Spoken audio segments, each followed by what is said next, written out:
గత కొన్నేళ్లుగా భారత్, కెనడా దేశాల మధ్య నెలకొన్న దౌత్యపరమైన ఉద్రిక్తతలు చివరకు ఓ కొలిక్కి వచ్చేలా కనిపిస్తున్నాయి.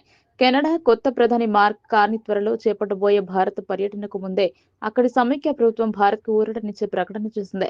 కెనడాలో జరిగిన హింసాత్మక నేరాలకు భారత్కు ఎటువంటి సంబంధం లేదని ఆ దేశ అధికారులు స్పష్టం చేశారు. ప్రధాని పర్యటనకు ముందు వెలువడిన ఈ క్లీన్ చిట్ ఇరు దేశాల మధ్య దౌత్య సంబంధాలను పునరుద్ధరించడంలో కీలక మైలురాయిగా నిలవనుంది. భారత్ పట్ల సానుకూలత గతంలో జస్టిన్ ట్రూడో ప్రభుత్వం అనుసరించిన కఠిన వైఖరికి భిన్నంగా మార్క్ కార్నీ నాయకత్వంలోని కెనడా ప్రభుత్వం ఇప్పుడు భారత్ పట్ల సానుకూలంగా వ్యవహరిస్తోంది. స్థానిక పత్రిక టొరంటో స్టార్ నివేదిక ప్రకారం భారత్పై గతంలో చేసిన ఆరోపణలు ఇకపై కొనసాగవని కెనడా సీనియర్ అధికారులు మీడియాకు వెల్లడించారు.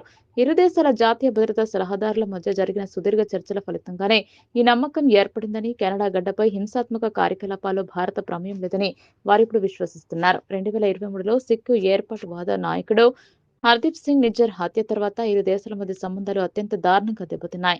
అప్పట్లో జస్టిన్ ట్రూడో భారత ఏజెంట్లపై చేసిన తీవ్రమైన ఆరోపణలు దౌత్య యుద్ధానికి దారితీశాయి. దీనివల్ల వాణిజ్యం, వీసా సేవలు వంటి కీలక రంగాలు ప్రభావితమయ్యాయి. అయితే ఇప్పుడు కెనడా ప్రభుత్వం తన స్వరాన్ని మార్చుకోవడం ద్వారా ఆ చేదు జ్ఞాపకాలను చెరిపివేసి సరికొత్త అధ్యయనాన్ని ప్రారంభించేందుకు సిద్ధమని సంకేతాలు పంపింది. ప్రధాని మార్క్ కార్నీ అనుసరిస్తున్న ఈ నూతన విధానం వెనుక లోతైన ఆర్థిక, వ్యూహాత్మక కారణాలు ఉన్నాయి.